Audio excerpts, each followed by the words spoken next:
अस्सलामुअलैकुम my YouTube family, कैसे हैं आप लोग। उम्मीद करती हूँ ठीक होंगे, खुश होंगे, खैरियत से होंगे। जहाँ रहें खुश रहें, आबाद रहें अपने प्यारों के साथ, अपनी फैमिलीज के साथ। ईद का चौथा दिन है। आप सब लोगों को ईद की बहुत बहुत मुबारकबाद मेरी तरफ से, मेरी फैमिली की तरफ से।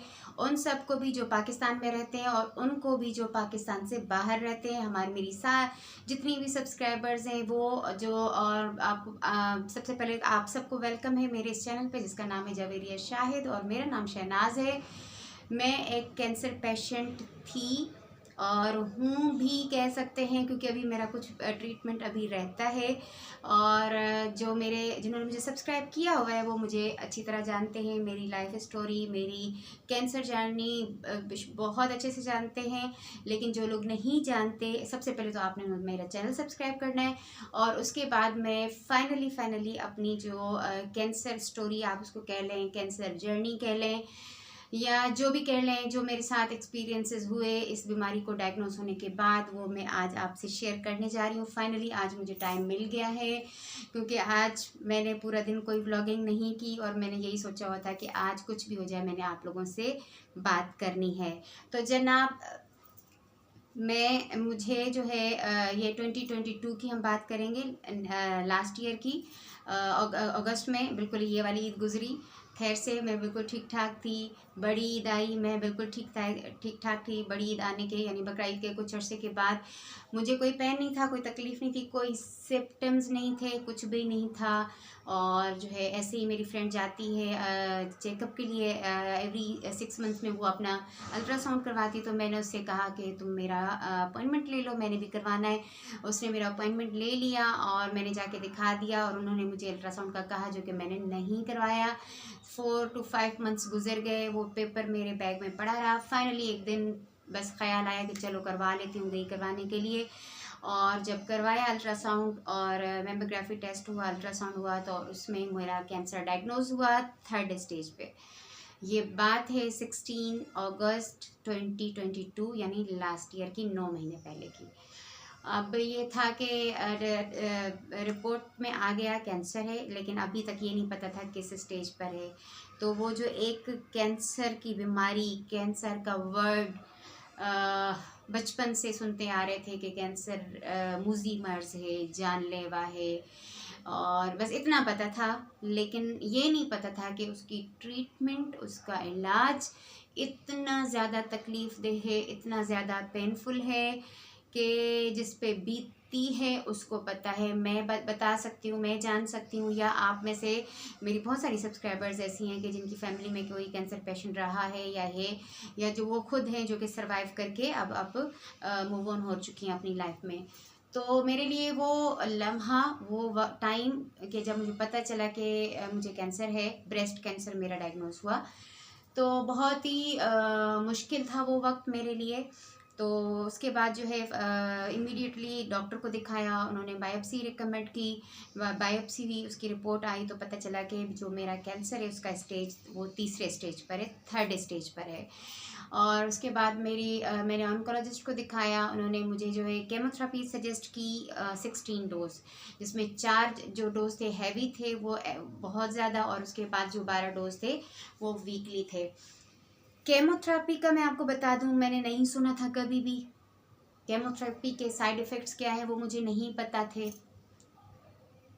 बस डॉक्टर ने मुझे ये कहा कि बेटा आपके बाल चले जाएंगे, जो कि जब आपके डोज कंप्लीट हो जाएंगे तो वापस आएंगे, और नेल्स डैमेज हो सकते हैं, इम्यून सिस्टम वीक हो जाएगा, वीकनेस बहुत ज़्यादा हो जाएगी। बस इतना बताया डॉक्टर ने। और उसके बाद जो है मेरा 15 सारे टेस्ट होने के बाद, जिसमें जो है ECG था, जिसमें CT स्कैन था, बर्न स्कैन था, ब्लड टेस्ट थे, बहुत सारे टेस्ट, बायोप्सी, ये सब होने के बाद 15 सितंबर 2022 को मेरा फर्स्ट जो है वो कीमो लगा मुझे। और जो उसका जो सबसे पहला साइड इफ़ेक्ट था वो ये था कि जो बाल में मेरे ब्लैक, आपने पिक्चर्स में देखा होगा, शॉर्ट्स में, शोल्डर लेंथ ब्लैक घने खूबसूरत बाल थे मेरे। तो मैं बाल बना के गई, मुझे फर्स्ट कीमो लगी। नेक्स्ट डे जब मैंने बाल बनाना चाहे, जब मैंने ब्रश यूज़ किया, तो बाल ख़त्म हो चुके थे, डैमेज हो चुके थे, बेजान हो चुके थे, और वो एक एक बाल नहीं रहा था। मैं जैसे ही ब्रश में डाल रही थी तो वो जितने बाल उस ब्रश में जा रहे थे वो सारे ब्रश के साथ ही आ रहे थे।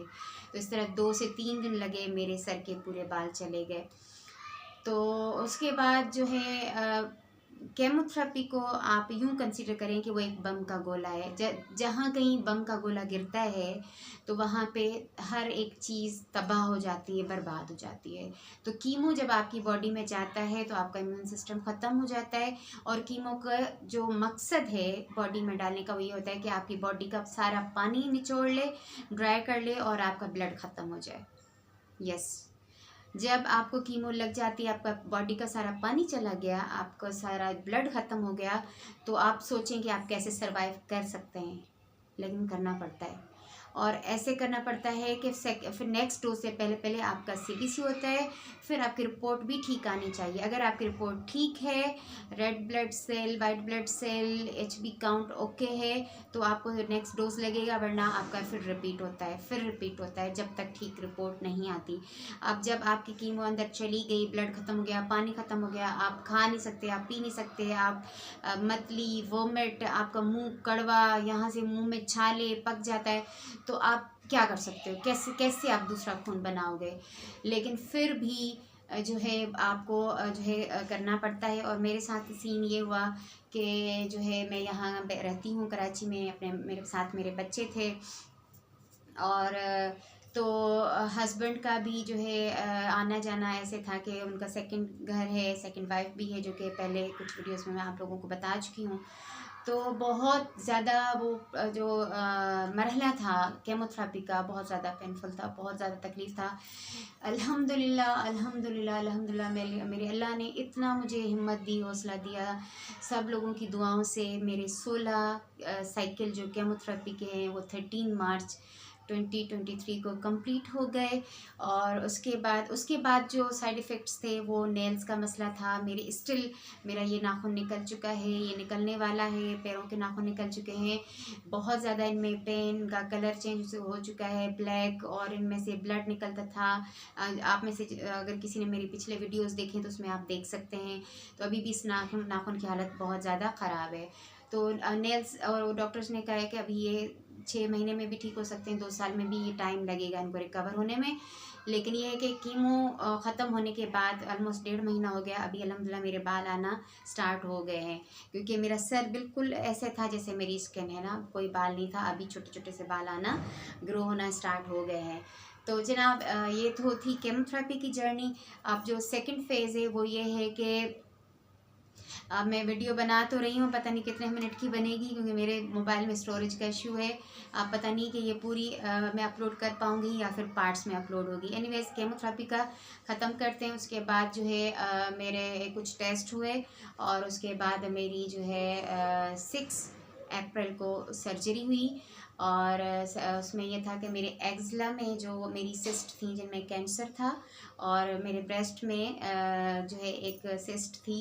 तो डॉक्टर ने दोनों सजेशंस दी कि आपने रिमूव करवाना है या बचाना है। तो फिर हमने यही कहा कि हमें बीमारी ख़त्म करनी है, ज़िंदगी से बढ़कर कुछ नहीं है। अगर आप रिमूव करना चाह रही हैं तो आप कर दें, और अगर रिमूव किए बगैर आप इसकी ट्रीटमेंट कर सकती हैं तो वो भी ठीक है। जाहिर सी बात है, आप बॉडी का आपका एक पार्ट है, आप कोई भी नहीं चाहेगा कि वो रिमूव हो जाए, लेकिन सेहत से बढ़कर नहीं है। तो डॉक्टर ने हमें ये सजेस्ट किया कि जो है वो ये वाली सिस्ट जो है वो कम्प्लीटली निकाल देंगे हम लोग। लेकिन ये है कि फिर ब्रेस्ट का ये किया कि जो मेरी बायोप्सी के में जो 2 क्लिप्स लगे थे, उनके सेंटर में उन्होंने एक वायर इंसर्ट की, उसको टैप कर दिया, और जब सर्जरी हुई तो वहाँ पे वो सिस्ट निकाल के, कट लगा के सिस्ट निकाली, और ब्रेस्ट सेव कर लिया, बचा लिया। तो अल्हम्दुलिल्लाह अल्हम्दुलिल्लाह ये सर्जरी तक का प्रोसेस था कि सर्जरी हो गई 6 अप्रैल को मेरी अल्हम्दुलिल्लाह। और डॉक्टर ने कहा काफ़ी बेहतर रहा सब कुछ, काफ़ी ऑपरेशन अच्छा हो गया।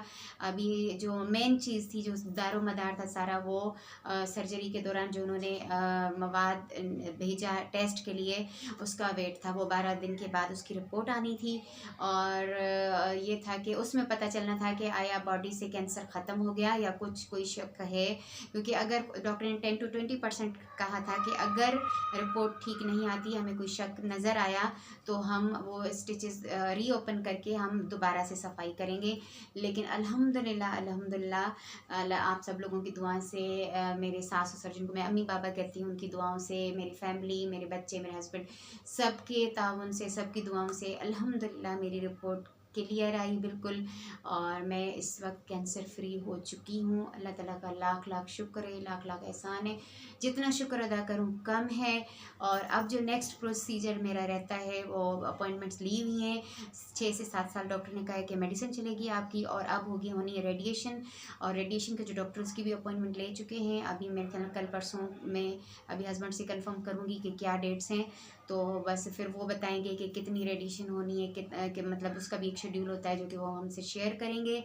तो ये मैंने बहुत हंसते हंसते आप लोगों को बता दिया। मैं प्रॉपर तैयार हुई, चूँकि ईद का चौथा दिन तो है ही। मैंने कहा चलें, मैंने चूड़ियाँ भी पहनी हुई हैं, मेहंदी भी अभी तक हल्की हुई है लेकिन उतरी नहीं है।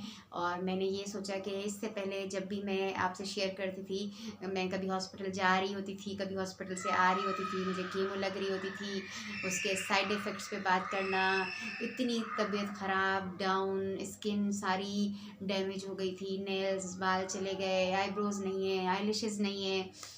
मतलब आप खुद सोचें कि वो किस तरह की वो सिचुएशन होती है जब आप कैंसर पेशेंट होते हो या लगते हो। लेकिन मैंने कोई एक दिन भी ऐसा नहीं है कि मैंने खुद को वो वाली शक्ल में देखा हो या मैंने किसी को दिखाया हो। एवरी डे मैं रेडी होती थी, मैं स्कार्फ बांधती हूँ, पेंसिल, आईब्रो पेंसिल से मैं आईब्रोज बनाती हूँ अपनी, और मुझे ये लगता था कि मुझे कुछ नहीं है और मैं ठीक हो जाऊँगी। क्योंकि जब आप अपने आप को ठीक समझते हो, ठीक कहते हो ना, तो वो मैसेज ऑटोमेटिकली दिमाग में जाता है और वही होता है। यही मैं इस बात, लोग ऐसा कहते हैं लेकिन मेरा बिलीव है, मैं मानती हूँ इस बात को, क्योंकि मैंने कैंसर को जो है बिल्कुल बस एक्सेप्ट किया था अल्लाह ताला की आजमाइश समझकर, और यही कहती थी कि इंशाल्लाह मैं ठीक हो जाऊँगी, मैं कैंसर फ्री हो जाऊँगी। और अल्हम्दुलिल्लाह अल्लाह ने मुझे वो दिन दिखाया है कि मैं कैंसर फ्री हो चुकी हूँ। बस मेरी रेडिएशन रहती है, इंशाल्लाह वो कंप्लीट हो जाए तो फिर अच्छा ये है कि ये फ़िलहाल तक की स्टोरी है। लाइफ तो रिस्क पर है, कुछ नहीं पता, अल्लाह ना करे एक सिस्ट बनी, उनमें कैंसर हुआ, रिमूव हो गया, डॉक्टर ने जो है अपना दिल से उसको कोशिश की निकालने की, अल्लाह ने शिफा दे दी, रिपोर्ट ठीक आ गई, लेकिन आगे का कुछ नहीं पता। तो बस इसलिए जो है मैं वीडियोस भी बनाती रहती हूँ, मोमेंट्स को जो है कैप्चर करती रहती हूँ, शेयर करती रहती हूँ, शॉर्ट्स बनाती हूँ। कुछ सिस्टर्स बोलती हैं आप गाना नहीं डाला करें, लेकिन देखें हर किसी का अपना बिलीव है। मैं कहती हूँ जैसे मेरे पेरेंट्स नहीं है ना, तो उनकी एक कागज़ की इतनी सी पिक्चर है मेरे पास में, जो मेरी मामा के साथ है, 2 साल की हूँ मैं, इसके अलावा मुझे कुछ याद नहीं है, ना मुझे उनकी शक्लें याद है, ना उनका कुछ भी याद नहीं है। तो मैं कहती हूँ अल्लाह ना करे, खुदा न खास्ता अगर मुझे कुछ होता है तो मैं, ये मेरा फेसबुक अकाउंट है, इंस्टा है, मेरा यूट्यूब है, तो वो जो अच्छे पल जो होते हैं मेरे बच्चों के साथ, मेरे हस्बैंड के साथ जो गुजरते हैं, मैं चाहती हूँ मैं उनकी पिक्चर्स बनाऊँ, छोटी छोटी वीडियोज़ बनाऊँ, उसको मैं अपलोड करूँ। वो मेरी ज़िंदगी है, एक एक पल मेरे बच्चों के साथ गुजरा हुआ, मेरे हस्बैंड के साथ गुजरा हुआ, वो मेरी पूरी पूरी ज़िंदगी होता है। मुझे बहुत खुशी होती है और उसको मैं शेयर करती हूँ, अपलोड करती हूँ। तो बस ये बनानी थी वीडियो। और हाँ, ये टोटल कैंसर जर्नी है डे 1 से अब तक की। लेकिन जो मेरा जिस दिन मेरी सर्जरी हुई, उस दिन के जो प्रोसेस हुए वो मैंने आपसे शेयर करने नेक्स्ट वीडियो में इंशाल्लाह। तो अपने दुआ में याद रखिएगा, अपना बहुत सारा ख्याल रखिएगा। मिलते हैं नेक्स्ट वीडियो में। अल्लाह हाफ़िज़।